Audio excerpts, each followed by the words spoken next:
예수 그리스도 이름으로 하나님 말씀 증거하겠습니다.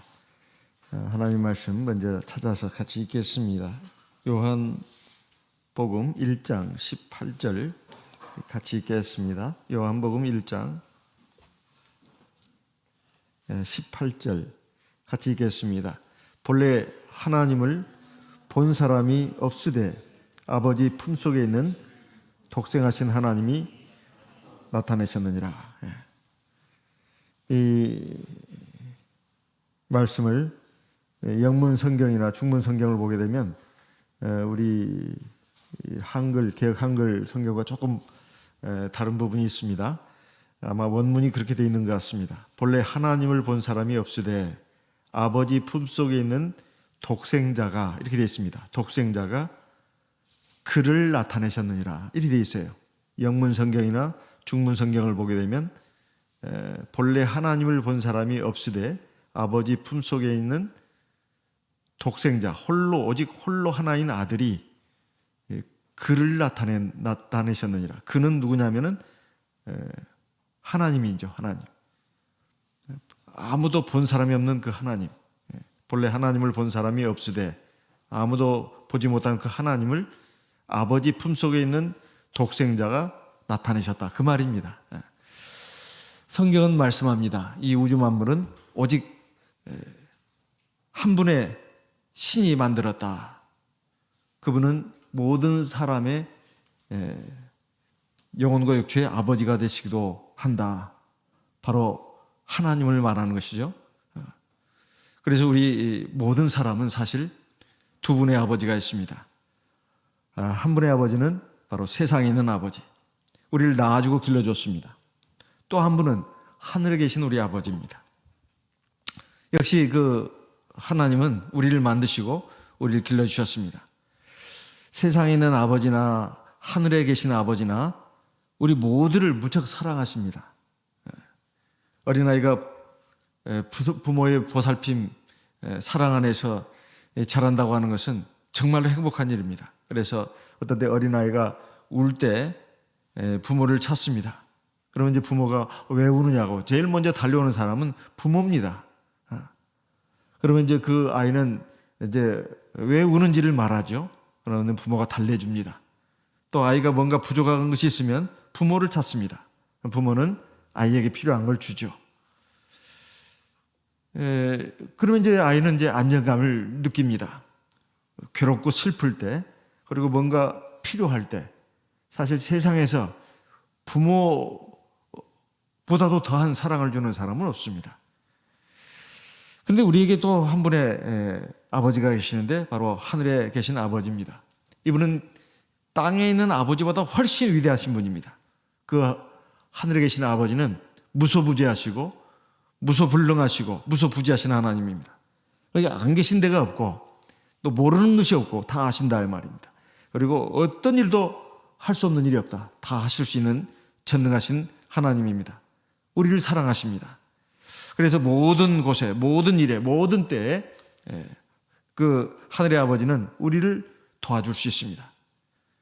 이 하늘에 계신 아버지를 찾으면 사실 우리가 필요한 모든 것을 얻을 수가 있습니다. 그리고 진정한 평안과 안정감을 누릴 수가 있습니다. 그리고 진정한 우리 삶의 행복이라고 하는 것은 이 하늘 아버지를 찾는 것에서, 그리고 그 아버지와 관계가 맺어지는 것에서부터 시작됩니다. 그런데 세상의 부모는 아이가 필요한 것을 다 해줄 수가 없습니다. 어떤 때는 아무리 부모라도 해줄 수 없는 것이 있습니다. 또 부모 자신도 자기에게 필요한 것을 어디서 얻을 수 없는 그런 경우가 있습니다. 그렇지만 우리가 하늘의 아버지를 찾으면 우리 아이에게 필요한 거, 그리고 우리에게 필요한 거 다 채워줄 수 있습니다. 그리고 어떤 경우에도 진정한 도움을 줄 수가 있습니다. 그래서 하늘 아버지와의 관계를 바로 세우는 것이 진정한 행복의 시작이다 하는 겁니다. 그런데 우리가 세상에서 이제 부모를 잃었던 아이가 부모를 찾는다고 하는 것은 그렇게 어려운 일은 아닙니다. 사실 자기 부모의 얼굴을 안다면 뭐 눈으로 볼 수 있고 손으로 만질 수가 있어요. 그런데 이 하늘의 아버지를 찾는 것은 상당히 어렵습니다. 왜 어려운가? 우리가 잘 알다시피 우리 눈으로 볼 수가 없고 손으로 만질 수가 없어요. 왜 그런가? 하나님은, 그 하늘의 아버지는 영이시기 때문에 그렇습니다. 영으로 되어 있다 이 말이에요. 그리고 사람이 아무도 가까이 할 수 없는 그런 빛 가운데 계십니다. 그러니까 그 하나님을 우리 눈으로 볼 수도 없고 손으로 만질 수가 없습니다. 그럼 이런 그 하나님을 참 믿는다는 것이 얼마나 어려운 일이냐 이 말이에요. 그래서 세상에 있는 많은 사람들이 종교를 만들 때 공통적인 특징이 있습니다. 꼭 형상을 만들어요. 꼭 불상만 만드는 게 아닙니다. 무슨 형상을 꼭 만들어요. 그럼 사람은 그게 없으면 믿으려고 하질 않아요. 어떤 형체든 간에 만듭니다. 그래서 예를 들면 대표적으로 절을 가보게 되면 불상이 있지 않습니까? 꼭 절만이 아니에요. 이제 그 좀 특이한 종교들을 가보게 되면 뭐 이렇게 믿는 무슨 형상이 다 있습니다. 그래서 그런 그 신을 믿는 것은 그렇게 어려운 일이 아니에요. 한번 생각해 보세요. 일본에서 언젠가 한번 대지진이 났을 때 제일 돈을 많이 번 사람이 누구냐 했더니 바로 우상을 수리하는 사람들이었다는 겁니다. 일본은 우리가 알다시피 한 8천만 종류의 우상이 있다고 하지 않습니까? 신이 있다고. 지진이 일어나가지고 막 그 자기 집에 또는 가게에 또는 사원에 세워놓은 그 비치해놓은 그 우상이 막 땅바닥에 엎어지고 자부러져가지고 목이 부러지고 팔다리가 부러지고 그랬다 이 말이에요. 그래서 그것을 수선을 해가지고 이제 주면은 돈을 받는 거죠. 그래가지고 이제 또 다시 비치해놓는 거죠. 근데 한번 생각해 보세요. 사람이 넘어진 우상을 갖다가 고치고 다시 이렇게 세웁니다. 이것을 신이라고 할 수 있을까요? 근데 그걸 신으로 믿습니다. 일본 사람들만 그런 게 아니에요. 세상에 많은 종교들이 그런 경우가 많습니다. 또 역사적으로 위대한 사람들, 세상에 살면서 많은 업적을 남겼습니다. 정말 보통 사람이 따라갈 수 없는 그러한 대단한 일을 했어요. 그러다 보니 사람들에게 숭배의 대상이 되기도 합니다. 이런 사람들을 섬기는 것도 어려운 일이 아닙니다. 왜냐하면 분명히 실존했었고 그리고 어떤 일을 했다 그 말이에요. 그런데 그런 사람들은 지금 어디 있냐 이 말이에요. 다 죽었지 않습니까? 만약 신이 죽는다고 할 것 같으면 그 신은 신이라고 할 수가 없습니다. 그러니까 세상에 어떤 위대한 인물도 신이 될 수가 없다 그런 말이에요. 사람들이 세상에서 섬기는 많은 신들은 두 종류입니다. 다 두 가지 특성이 있어요. 하나는 다 하나님이 만드신 사람이거나 아니면 사람이 만든 신이거나 둘 중에 하나다 이 말이에요. 그런데 우리가 믿는 하나님은 사람이 만든 신이 아닙니다. 원래부터 계신 신이다 이 말이에요. 그 신은 유일한 하나님밖에 없습니다. 그런데 이 하나님을 우리가 어떻게 알고 믿을 수가 있는가? 바로 주 예수 그리스도다 이 말이에요. 요한복음 1장은 그래서 중요합니다. 바로 눈에 볼 수 없는 참 하나님, 유일한 참신을 우리가 어떻게 알고 믿을 수 있냐 이 말이에요. 그리고 섬길 수 있냐 이 말이에요. 바로 주 예수님이 바로 그 하나님이다 이 말이에요. 아무도 보지 못했습니다. 그 하나님을. 또 볼 수도 없어요. 근데 우리에게 볼 수 있도록 드러내셨다고 말입니다. 하나님이. 이건 정말 놀라운 일이에요. 하나님이 영이기 때문에 볼 수 없는데 우리 사람에게 자기를 나타냈다는 것입니다. 그게 바로 요한복음 1장 18절이에요. 그걸 마지막으로 확실하게 지금 말씀하고 있는 겁니다. 본래 하나님을 본 사람이 없으되 이건 우리가 지금 객관적인 사실을 말하는 겁니다. 그런데 아버지 품속에 있는 독생자가 그 볼 수 없는 하나님을 나타내셨다는 거예요. 이 말은 예수님이 바로 그 지금까지 사람들이 아무도 보지 못했던 그 하나님이다. 그 말입니다. 그 말을 지금 굉장히 이렇게 심오하게 표현한 것 같은데 사실 심오한 내용도 아니고 바로 그 내용이에요. 요한복음 1장 14절에 보면 우리가 지난 시간에도 살펴봤습니다만 말씀이 육신이 되어 우리 가운데 거하시매. 이 말씀이 육신이 됐다는 것은 말씀이 사람이 됐다는 거죠. 사람이 됐다. 이 말씀이 뭐나 요한복음 1장 1절에 2절에 이 말씀은 하나님이라 이렇게 말씀하고 있습니다. 그 말씀, 그러니까 하나님이 사람이 됐다는 거예요. 말씀이 육신이 됐다는 것은 하나님이 사람이 됐다는 거예요. 그리고 우리 가운데 이제 거하게 됐다는 것입니다.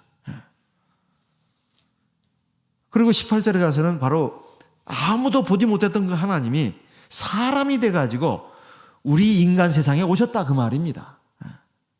세상에 이런 신이 어디가 있어요? 없습니다. 이런 종교도 없어요.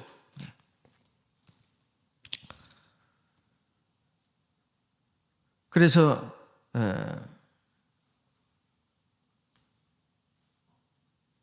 이 하나님을 예수님께서 이 제자들에게 또 한 번 말씀을 하십니다.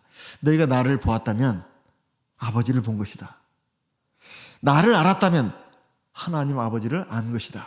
이렇게 요한복음 14장 7절에서 말씀하고 있습니다. 그런데 유대인들은 이 말씀을 알아듣지를 못했어요. 특히 제자들도 알아듣지 못했습니다. 그래서 빌립이 말하지 않았습니까? 아버지를 우리에게 보여주십시오. 근데 빌립에게 예수님이 또 말씀했어요. 내가 지금까지 오랫동안 너희와 함께 있었는데 아직도 나를 모르느냐. 내가 아버지 안에 있고 아버지가 내 안에 있는 것을 너희가 알아야 된다. 그러면서 믿지 못하겠거든 내가 한 그 일을 보고 나를 믿어라. 이렇게 말씀했습니다. 사실 예수님은 역사적으로 봤을 때 한 사람으로 기록이 되어 있습니다. 그건 절대로 허구의 인물이 아니다 이 말이에요. 사람이 꾸며낸 인물이 아닙니다. 진정 세상에 존재했던 한 인물이다 이 말이에요. 근데 그 예수라는 그 인간은 우리 인간하고 다른 점이 사람의 몸만 가졌을 뿐 사실은 그것도 죄 없는 몸입니다. 아주 깨끗한 몸이죠. 거룩한 몸이에요. 그리고 그 안에는 영이 인간의 영이 아니라 하나님의 영이다 하는 거예요. 그래서 사람이면서 하나님인 그런 인물이 누구냐 하면은 예수입니다. 그 말이에요. 예수님이 사람이면서 하나님이다 이 말에 대해서 이 이해를 잘못하는 분들도 굉장히 많아요. 그러니까 예수님은 우리 인간처럼 육체의 정욕도 갖고 있다. 그건 아닙니다. 그건 아니에요. 사람처럼 그 고통을 느끼고 피곤함을 느끼고 그런 건 있어도 죄성을 가진 분은 아니에요. 그렇다면 우리를 위해서 속죄 제물이 될 수가 없죠. 그리고 그 안에 있는 영은 하나님의 영입니다. 그러니까 우리 인간의 육체를 가졌기 때문에 똑같이 고통스럽고 아프고 피곤하고 배고프고 이걸 다 똑같이 그걸 느끼지만은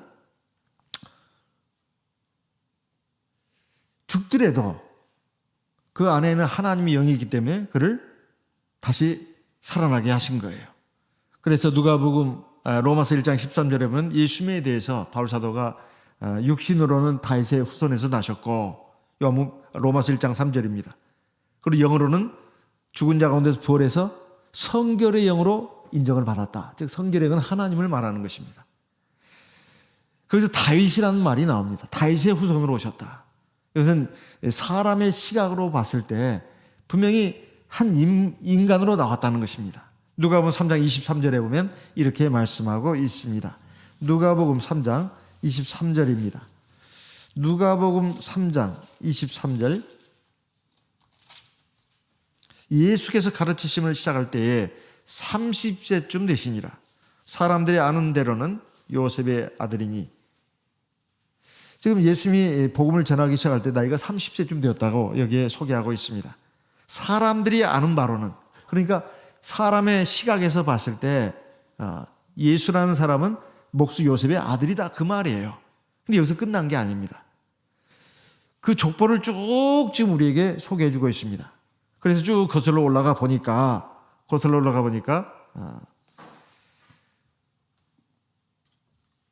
이제 다윗이라는 인물이 나옵니다. 거슬러 올라가 보니까 누가복음 3장 30 누가복음 3장에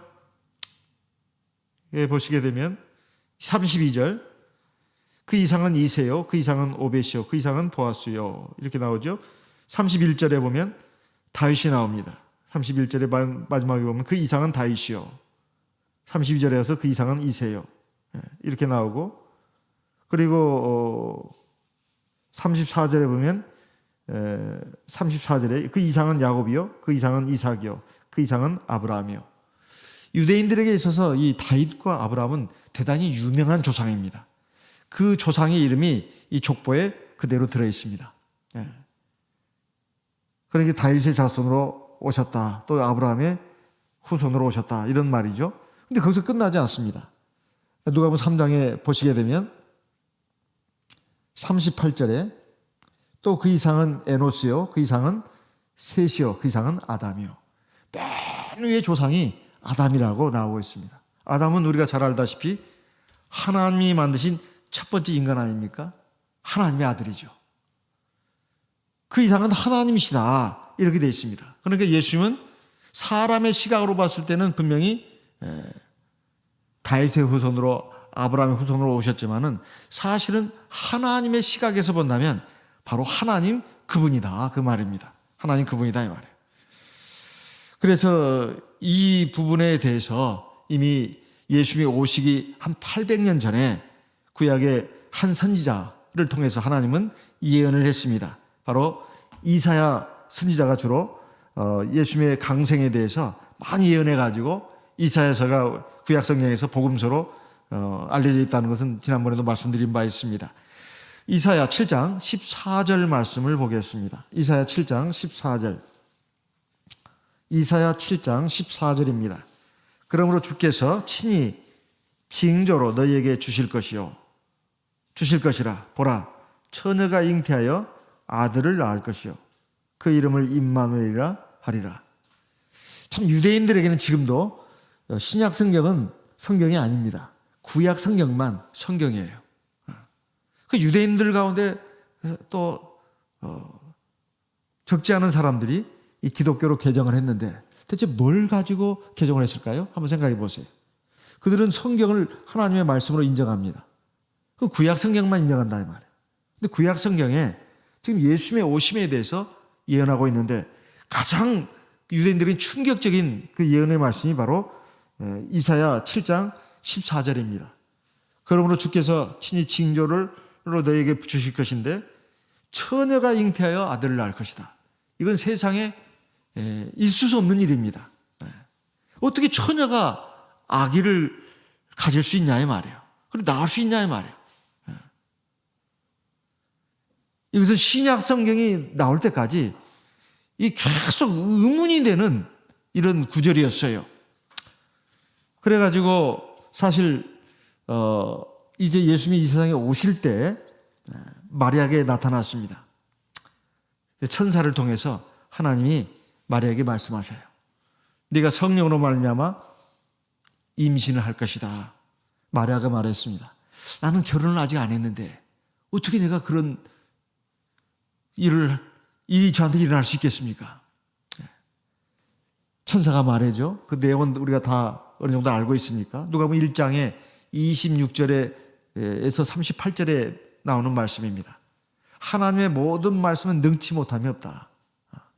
우리가 마리아가 말하잖아요. 주의 계집종연이 말씀대로 저에게 이루어지이다.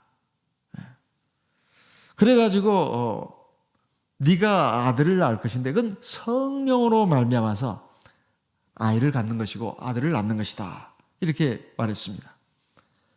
근데 이 소식을 그 약혼자인 요셉이 들었습니다. 자기 정혼녀가 마리아가 임신했다는 소식을 듣고 아직 결혼도 안 했는데 어떻게 마리아가 임신을 한단 말인가. 그래서 이 마리아의 관계를 조용히 끊고자 생각을 했습니다. 마리아, 요셉이 참 의로운 사람이라고, 착한 사람이라고 마태복음 1장에 나오지 않습니까?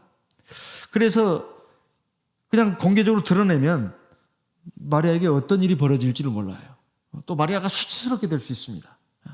그래서 조용히 끊으려고 생각했다 이 말. 이게 참 굉장히 지혜롭고 그러면서 굉장히 착한 마음이 있는 것이죠. 이걸 가만히 생각을 하고 있는데 천사가 나타나가지고 말합니다. 요셉아, 다윗의 자손 요셉아, 네 아내 마리아 데려오기를 무서워하지 마라. 마리아가 임신한 것은 성령으로 말미암아 된 것입니다. 똑같은 말을 하는 것입니다. 아들을 낳으리니 그 이름을 예수라 하라. 예수라는 이름은 하나님이 주신 이름입니다. 또 천사가 말했습니다. 이는 그가 자기 백성을 저희 죄에서 구원할 자이심이라. 마태복음 1장의 18절로 21절의 말씀입니다. 사실 예수님께서 세상에 사시는 33년, 특히 마지막 3년 동안은 바로 그 일을 했습니다. 하나님의 아들로서 세상 사람들을 죄에서 구원하는 일을 하셨다 이 말이에요. 십자가에서 돌아가시기 직전에 예수님께서 하신 그 말씀이 바로 그거 아닙니까? 다 이루었다. 바로 하나님께서 사람을 구원하시려고 하는 그 경륜을 이루었다, 그런 말이죠. 그런데 천사가 이제 요셉에게 그 이름을 예수라 하라 그러면서 이제 그 이름을 임마누엘이라 하라, 이사야 7장 14절의 말씀을 인용한 말씀이 나옵니다. 마태복음 1장 23절의 말씀을 보겠습니다. 마태복음 1장 23절. 마태복음 1장 23절. 마태복음 1장 23절. 보라, 처녀가 잉태하여 아들을 낳을 것이요. 근데 그 앞서 22절을 보면 이 모든 일에 된 것은 주께서 선지자로 하신 말씀을 이루려 하심이니 가라사대. 이건 천사가 지금 하는 말입니다. 천사가 요셉에게 나타나가지고 구약 성경을 지금 인용해 주는 거예요. 참 신기한 일이죠. 그러면서 23절에 보면 이사야 7장 14절의 말씀을 천사가 지금 또 알려주는 거예요. 그 말씀이 지금 이루어진 것이다. 보라, 처녀가 잉태하여 아들을 낳을 것이요. 그 이름을 임마누엘이라 하리라 하셨으니 이를 번역한 즉 하나님이 우리와 함께 계시다 함이라. 지금 이것은 800년 전에 이사야 선지자가 예언했던 것을 800년 후에 지금 천사가 요셉에게 나타나가지고 그 예언의 말씀을 인용하면서 지금 이거 지금 이루어진 것이다. 그러니까 너 이상하게 생각하지 말고 마리아를 데려와라. 근데 이게 정말 이상한 일이잖아요. 있을 수 없는 일이잖아요. 그 이름을 임마누엘 하리라. 근데 임마누엘이 뜻이 무슨 말이냐? 이를 번역한 즉 하나님이 우리와 함께 계시다 함이라. 예수라는 이름은 또 뭐고 임마누엘이란 뭐냐? 임마누엘은 기념칭호입니다. 예수는 진짜 이름이고요. 그러니까 예수님이 우리 모든 세상 사람을 갖다가 죄에서 구원해 주면 이제 하나님의 자녀가 되는 거죠. 그러면 하나님 우리 아버지가 되시는 거예요. 그럼 하나님이 자기 자녀와 함께 있는다는 겁니다. 그 일을 하는 분이 누구냐? 예수님이다 그 말이에요. 예수님은 우리를 죄에서 구원해 주실 분일 뿐만 아니라 또 죄로 구원해 가지고 하나님의 자녀, 즉 자기 자녀로 만들어서 우리와 항상 함께 해주겠다는 거예요. 바로 누구냐? 예수님이다 이 말이에요. 예수님이 바로 하나님이다 그 말입니다. 우리가 예수 그리스도에 대해서 늘 그 이름으로 기도도 하고 또 찬송도 부르고 예배도 드리고 그러는데 이 근본을 우리가 주기적으로라도 좀 확인할 필요가 있습니다. 내가 믿는 하나님이 대체 어떤 분인가? 예수님도 누군가? 동일한 분이다 이 말이에요. 그래서 우리가 주 예수를 믿고 그의 이름으로 세례를 받고 죄사함 받아서 그에게 속한 사람이 되면 바로 우리가 하나님의 자녀가 되는 것이다 이런 말이에요. 사실 이것은 천지 만물을 창조하시고 사람을 만드신 그 하나님, 그 우리 영혼과 육체의 참 아버지 하나님을 우리가 찾은 겁니다. 하나님이 사람을 창조하실 때 세 가지 특징이 있습니다. 하나는 자기 형상을 따라서 사람을 만드셨다는 겁니다. 그리고 그 사람에게 하나님 복을 주셨다는 거예요. 그리고 세 번째는 하나님 보시기에 좋았다는 것입니다.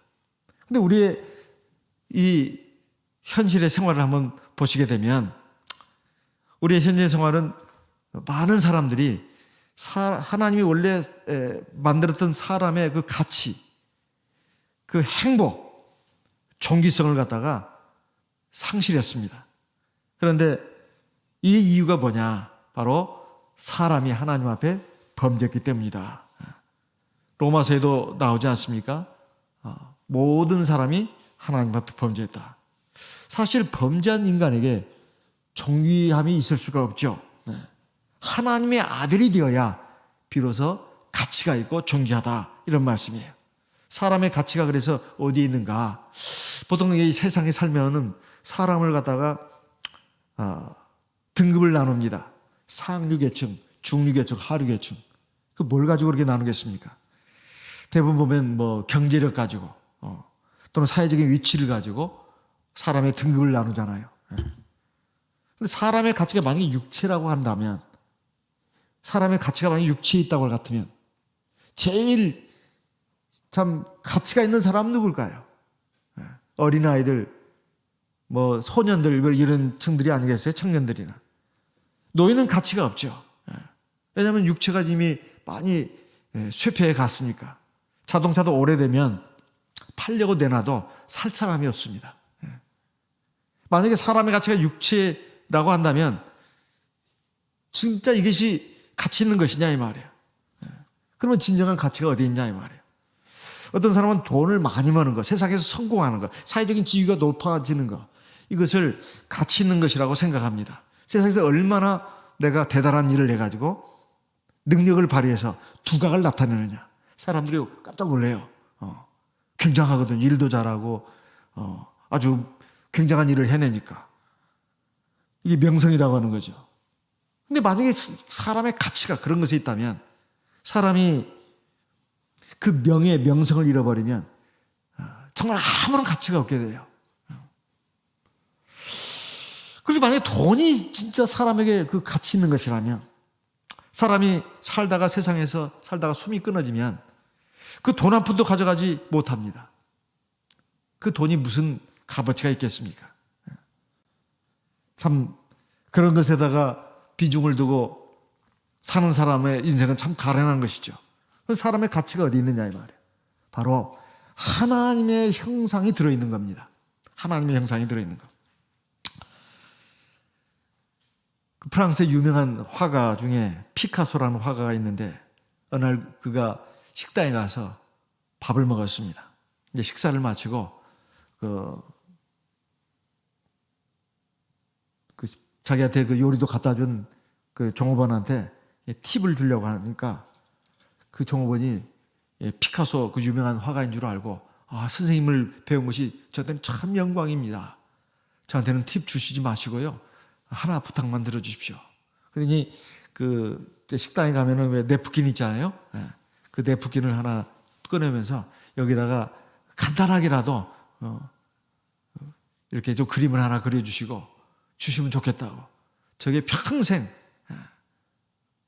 큰 그 선물이 될 것 같다고. 그래서 피카소가 그 냅킨에다가 펜으로 이렇게 몇 번 이렇게 끄적거렸습니다. 그게 그림이 되는 거예요. 화가는 역시 다르죠. 그리고 밑에다가 사인을 딱 해줬습니다. 다른 사람이 했으면 그 가치가 없습니다. 피카소가 했다 이 말이에요. 그래가지고 그것이 어마어마한 보물이 됐습니다. 정말 가치 있는 것으로 바뀌었다 이 말이에요. 사람이 그런 것입니다. 사실 식당에서 그 휴지, 냅킨이 그게 무슨 가치가 있습니까? 한번 입 닦고는 그냥 버리는 거 아니에요? 사람은 흙으로 만들어진 흙덩어리입니다.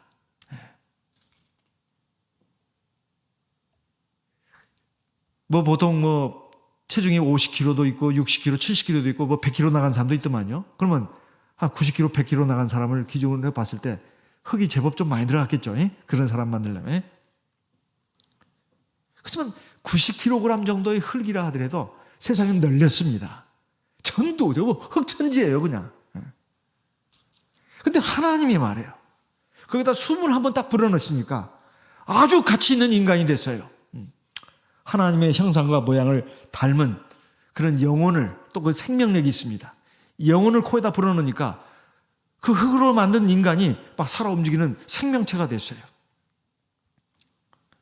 창세기 2장 7절에 있는 말씀 아닙니까? 또 1장 후반부에 있는 말씀이죠. 그래서 사람의 가치라고 하는 것은 몸뚱아리에 있는 게 아니다 이 말이에요. 하나님이 자기 모양과 형상을 닮은 영혼을 갖다가 우리 안에 넣어주셨다는 거예요. 그러니까 사람이 하나님의 자녀가 된 겁니다. 근데 그 사람, 하나님의 자녀였던 인간이 하나님께 범죄를 했어요. 하나님과 관계를 끊는 범죄를 한 겁니다. 인간이. 그래서 하나님과의 관계가 끊어진 거예요.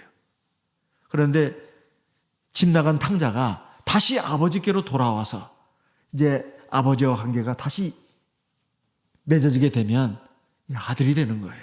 자녀가 되는 겁니다. 다시 존귀한 위치를 회복하는 것이다. 그 말이에요.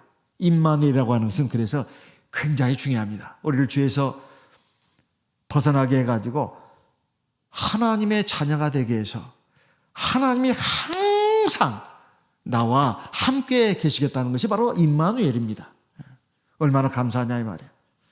그 임마누엘 하나님, 주 예수가 우리에게 어떻게 오시는가 하는 것을 이사야 선지자가 또한 9장 6절에서 이렇게 말씀하고 있습니다. 이사야 9장 6절 말씀을 보겠습니다. 이사야 9장 6절입니다.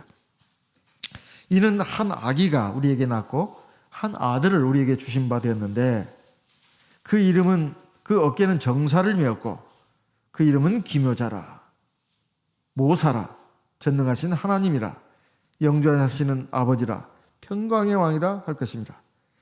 이 한 아기 한 아들을 우리에게 주신 바 되었는데 우리 잘 알고 있습니다. 바로 주 예수님이 오실 것을 지금 우리에게 보여주고 있는데 그 아들은 바로 처녀가 낳은 아들입니다. 근데 그것은 단순한 인간이 아니라 인간의 몸을 가졌지만 사실은 하나님이다 이 말이에요.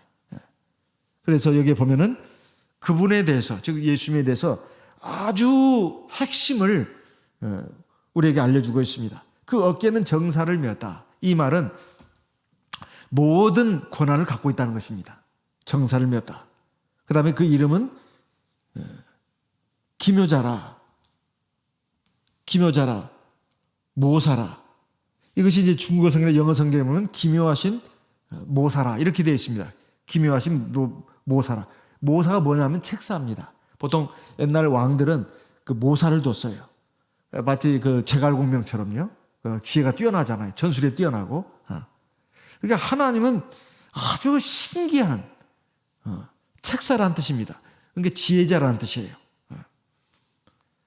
지금 여기 예수님에 대해서 지금 네 가지로 말하고 있는데 첫째는 기묘한 모사고 두 번째는 전능한 하나님이고 세 번째는 영존하시는 아버지고 네 번째는 평강의 왕이라. 우리가 살다 보면 참 여러 가지 문제를 만납니다. 사람이 있는 곳에는 사람이 사는 곳에는 언제나 문제가 있어요. 그런데 하나님이 계신 곳에는 반드시 답이 있습니다. 우리가 살아가면서 겪는 여러 가지 문제들 그 답을 찾으려면 그 답이 어디서 나오느냐? 하나님에게서 나옵니다. 왜냐하면 신기한 모사예요. 그래서 내가 어떤 문제를 가지고 고민하고 괴로워하고 힘들어할 때 물론 사람에게 가서 묻는 것도 필요합니다. 책도 보는 것도 좋죠. 근데 중요한 것은 하나님이 답을 갖고 있어요. 그래서 하나님께 기도하고 하나님 말씀을 많이 읽고 또 많이 들어야 합니다. 그러면 하나님 말씀을 읽는 가운데 또는 설교 말씀을 통해서 하나님 말씀을 듣는 가운데 답을 딱 깨닫는 경우가 많다는 얘기를 참 많이 들었어요. 많이 들었어요. 우리가 자주 듣는 얘기 아닙니까? 하나님이야말로 우리 인생에 대한 모든 문제 해답을 갖고 계신 분이다 이 말이에요. 그분이 바로 예수입니다 그 말입니다. 두 번째는 우리 주 예수님의 특징, 바로 하나님의 특징인데요. 전능하신 하나님이다. 이것은 정말로 한 아기 한 아들로 오셨는데 가난한 목수의 집안 아들로 오지 않았습니까?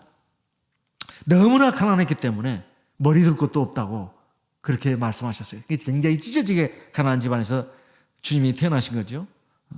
그런데 이런 사람이 어떻게 사람의 마음을 끌 수가 있을까요? 아버지는 목수입니다. 이런 가정 배경을 가진 사람이 어떻게 많은 사람들의 마음을 끌 수가 있겠냐 이 말이에요. 또 세상에서 교육을 제대로 받은 적이 없습니다. 어떻게 사람들의 마음을 사로잡을 수 있을까요? 세상 표준으로 본다면 오늘날 예수님이 지금 이 자리에 나타나도 예수님을 예수님으로 구주로 인정을 안 할 것 같아요. 왜냐하면 사람들은 다 사람을 외모를 보거든요. 학벌을 보고 그 외모를 보고 그 재능을 보고 능력을 보고 다 이거 보잖아요. 그 기준에서 본다면 예수님은 볼품이 없어요. 예수님은 우리보다도 훨씬 더 못한 사람입니다. 인간적으로 본다면. 근데 그분의 하는 일을 보면 하늘에서 오신 분이 아니라면 그 일을 할 수가 없다고 말해요. 그래서 죽은 사람의 집에 가서 나사로죠. 그 우는 그 가족들한테 말씀하시잖아요. 나사로 그 마르다와 마리아에게 나는 부활이요 생명이라. 나를 믿는 자는 죽어도 다시 살 것이고 살아서 나를 믿는 자는 영원히 죽지 않을 것이다. 주님이 말씀하지 않았습니까? 또 소경에 대해서는 나는 세상의 빛이다 하면서 눈을 띄워주지 않았습니까? 안전병을 걷게 하셨습니다. 문둥병 자를 깨끗게 하시고 그리고 거친 바다의 풍랑을 잔잔케 하셨습니다. 또 멀쩡한 무화과나무를 갖다가 말씀 한마디로 죽게 만들었습니다. 식물도 명령을 내릴 수 있는 분이에요. 이런 일을 한 사람이 역사상 있었냐 이 말이에요. 인류 역사를 기록한 책자들을 전 세계에 다 한번 뒤져봐도 없습니다. 예수님 외에는 없다 이 말이에요. 그 예수님은 오늘도 살아계신다 이 말이에요. 우리가 주 예수 이름으로 기도하면 주 예수를 기도하면 하나님의 기적이 일어나지 않습니까? 만약에 예수님이 하나님이 아니라면 어떻게 우리가 예수 이름으로 기도할 때 그런 역사가 일어날 수 있냐 말이에요. 성령이 내려와서 방언을 하고 또 여러 가지 하나님의 능력이 나타나냐 이 말이에요. 그래서 주 예수님은 전능하신 하나님이다 그 말입니다. 세 번째는 영존하시는 아버지다. 세상에 살면서 우리에게는 두 분의 아버지가 있다고 했죠. 하나는 세상에 있는 아버지, 또 하나는 하늘에 있는 아버지. 세상에 있는 아버지는 참 나에게 가장 귀한 분입니다. 귀한 분이지만 언젠가는 돌아가신다 이 말, 죽는다 이 말이에요. 그런 유가족들이 다 슬퍼하죠. 아들, 딸 다 슬퍼합니다. 그런데 딱 한 분 아버지 하나님은 절대 죽지 않아요. 어떤 아버지냐? 하늘에 계신 아버지예요. 그분은 영원히 죽지 않습니다. 그래서 영존하시는 아버지라고 되어 있어요. 영원히 살아계시는 아버지다 그 말입니다. 그래서 우리를 모든 면에서 다 해줄 수 있고 그리고 하나도 부족함 없이 우리를 사랑해줄 수 있는 분은 바로 하늘에 계시는 아버지예요. 그래서 구하라 그러면 주실 것이요 찾으라 그러면 찾을 것이요 문을 두드리라 그러면 열릴 것이라. 하물며 하늘에 계신 너희 아버지께서 구하는 자에게 성령을 주지 않겠느냐. 누가복음 11장 9절 13절의 말씀입니다. 우리가 주 예수님에 대해서 제대로 안다면 이분이 바로 영존하시는 아버지다 하는 것을 알게 됩니다. 영존하시는 아버지를 통해서 우리는 어떤 은혜도 한없이 그리고 영원토록 받을 수가 있습니다. 그리고 마지막으로 평강의 왕이라 이렇게 되어 있습니다. 이 평강은 평화라는 뜻이죠. 평안이라는 말도 있습니다. 우리에게 평안을 주시는 분이다 이 말이에요. 우리가 살아가면서 내 개인의 삶에, 우리 가정에, 우리 교회에, 내 삶의 현장에 평안이 없어요. 화평함이 없어요. 그럼 참 힘듭니다. 힘들어요. 삶에 기쁨이 없고 재미가 없어요. 그럼 살아가는데 너무 힘이 들어요. 근데 하나님이 계시면 그 문제를 해결해 주십니다. 내 안에 있는 여러 가지 전쟁, 갈등 이것도 하나님이 해결해 주세요. 그리고 우리 가정 안에 여러 가지 갈등 문제도 또 해결해 주십니다. 교회 안도 마찬가지고 이 세상에 내가 몸담고 있는 그것도 마찬가지예요. 하나님은 평강의 왕이다. 화평의 왕이다 이 말이에요. 나에게 평안을 주신다 이 말이에요. 바로 주 예수님이 그 하나님이어서 그 주 예수님이 우리에게 오신 것은 바로 그 하나님을 우리에게 나타내신 것이다 이런 말입니다. 주 예수님은 바로 하나님의 모든 그 신성을 갖다가 100% 다 갖고 계신 분입니다. 그래서 우리가 살아가면서 그 하나님의 자녀가 되려면 마땅히 우리는 그 하나님 아버지를 닮아가야 합니다. 바로 주 예수 그리스도를 닮아가는 것이죠. 우리가 하나님을 닮아간다 그러면 참 막연합니다. 왜냐하면 하나님 우리 눈에 보이지도 않고, 하나님 그러면 너무 막연해요. 너무 막연해. 그분은 무소부지하시고 무소부지하시고 무소불능하신 하나님이다. 정말 전능하신 하나님이다. 이렇게만 알고 있고 거룩하신 하나님이다. 그리고 공의 하나님이고 사랑의 하나님이다. 이렇게 있지. 대체 그분이 어떤 속성을 가지고 있는, 성품을 가지고 있는지 알 수가 없어요. 그런데 예수님을 통해서 우리가 알 수 있습니다. 아, 하나님이 이런 분이구나. 예수님의 일생을 보게 되면 결점 하나를 발견할 수가 없어요. 최후의 십자가에 달리시기까지 어떤 죄와 허물도 그분에게 찾을 수가 없었습니다. 완전하신 분이다 이 말이에요. 그래서 우리의 본이 될 수 있다 이 말이에요. 그래서 예수님을 본받으면 우리가 바로 하나님을 본받는 것입니다. 그래서 예수님에 대해서 보게 되면 죄인을 구원하기 위해서 죽기까지 하셨습니다. 하나님의 말씀의 뜻에 순종하기 위해서죠. 아무리 위대한 일이라도 자기 소중한 것을 포기할 수는 없어요. 자기 소중한 것은 생명 아닙니까? 그런데 예수님은 자기 생명까지도 포기하면서 하나님의 뜻에 순종했고 인류를 구원하셨어요. 그렇게까지 사랑하셨다는 거죠. 그런데 우리는 살아가면서 다른 사람을 위해서 얼마나 희생을 했습니까? 가장 좁은 몸에서 본다면 가정 안에서 내가 과연 이 가족을 위해서, 내 부모를 위해서 얼마나 내가 희생을 했고, 내 아내를 위해서, 남편을 위해서, 내 자녀들을 위해서, 내 형제간들을 위해서 얼마나 내가 희생을 했나. 교회에서도 마찬가지, 세상에서도 마찬가지입니다. 대부분 사람들은 이기적인 본성을 갖고 있어요. 다 자기를 먼저 챙기고 자기에게 손해나는 짓은 절대로 용납을 못합니다. 그게 부모가 됐든 자녀가 됐든 누가 됐든 간에, 또 세상에 나가서도 마찬가지. 항상 자기 이익본위로 생각을 한다 이 말이에요. 그런데 예수님은 그러지 않았습니다. 내 이웃을 네 몸과 같이 사랑하라. 말씀으로만 가르친 것이 아니고, 또 하나님 그건 말씀이고 예수님의 말씀이죠. 본인이 직접 그것을 실천하셨어요. 또 주 예수님은 얼마나 온유하고 겸손하십니까? 만약에 우리가 주 예수님께서 하신 일을 우리가 진짜 불가능한 일이지만 그걸 우리가 해낸다면 어떤 일이 벌어질까요? 내가 소경의 눈을 뜨게 합니다. 죽은 사람을 살립니다. 또 안전병을 걷게 합니다. 바다의 풍랑을 아주 잔잔하게 합니다. 이런 엄청난 일을 내가 만약에 했다고 했을 때 나는 어떤 사람이 될 것이냐 이 말이에요. 아마도 나를 하나님처럼 높일 것 같아요. 나는 이렇게 대단한 사람이라고. 근데 주 예수님은 매번 하나님의 기사이적을 행할 때마다 자기를 드러내는 걸 원치 않았습니다. 사람들의 눈을 피해서 숨어가려고 했어요. 어쩔 수 없는 상황이기 때문에 숨지도 못할 경우는 어쩔 수가 없지만 주님이 말씀하셨습니다. 나는 사람에게 영광을 취하지 않노라. 너희가 서로 영광을 취하려고 하기 때문에 나에게로 오지 않는다. 그 말씀도 하셨습니다. 너희들은 서로 영광을 취하려고 아귀다툼을 한다는 거예요. 그러니까 나한테 오지 않는다. 하지만 나는 사람에게 영광을 취하지 않노라. 나에게 영광을 주실 분은 하나님이시다. 요한복음에 있는 말씀이죠. 정말로 온유하고 겸손하신 분이었어요. 그리고 하나님께 완전히 순종하신 분입니다. 완전한 분이다 이 말이에요. 우리가 주 예수님에 대해서 알고 알면 알수록 하나님이 바로 이분이다, 이것을 깨닫게 됩니다.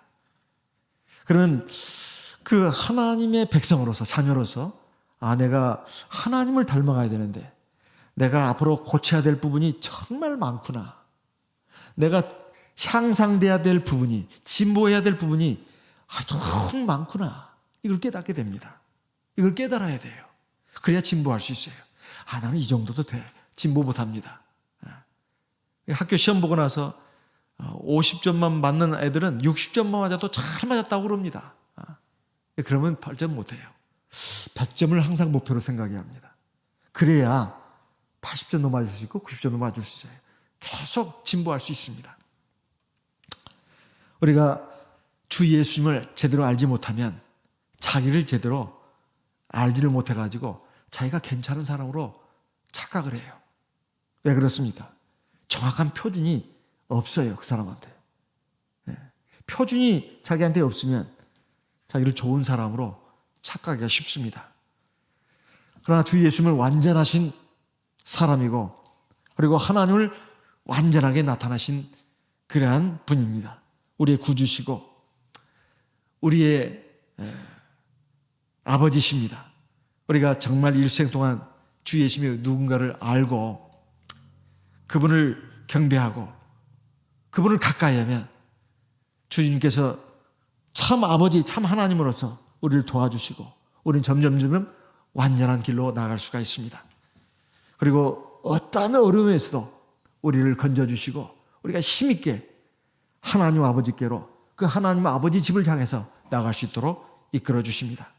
우리가 요한복음 1장 18절에 보면 우리가 하나님에 대해서, 예수님에 대해서 항상 무슨 안개 속에서 어렴풋하게 뭘 붙잡은 것 같으면서도 뭘 확실하게 붙잡지 못하고 있었던 것이 아닌가, 이런 생각이 들 때마다 요한복음 1장 1절에서 18절까지 말씀을 쭉 한번 읽어볼 필요가 있습니다. 18절이 사실은 결론이에요. 아무도 하나님을 본 사람이 없는데 아버지 품속에 있는 독생자가 바로 그 아버지를 나타내셨느니라. 바로 예수님이 바로 그 하나님 아버지다, 그 뜻입니다. 우리는 예수님을 통해서 하나님을 보았고 하나님을 알았습니다. 그 예수님이 바로 우리의 구주고 우리 아버지십니다. 그 예수님을 우리가 참 아버지로 알고 항상 경외하고 사랑하고 의지하면서 나가는 저와 우리 모든 성도님 되시기를 바랍니다. 다 같이 기도하겠습니다. 성령으로 기도하겠습니다. 이번에 또 기도할 때 교회 병으로 고생하시는 여러 성도님들을 위해서도 기도하도록 하겠습니다. 또 거룩하고 복된 안식일을 지키면서 하늘의 신령한 복과 은혜를 풍성하게 받고 새 힘을 얻는 그런 복된 날로 이끌어 주시라고 우리 이 안식일을 위해서도 기도하겠습니다. 성령으로 기도하겠습니다.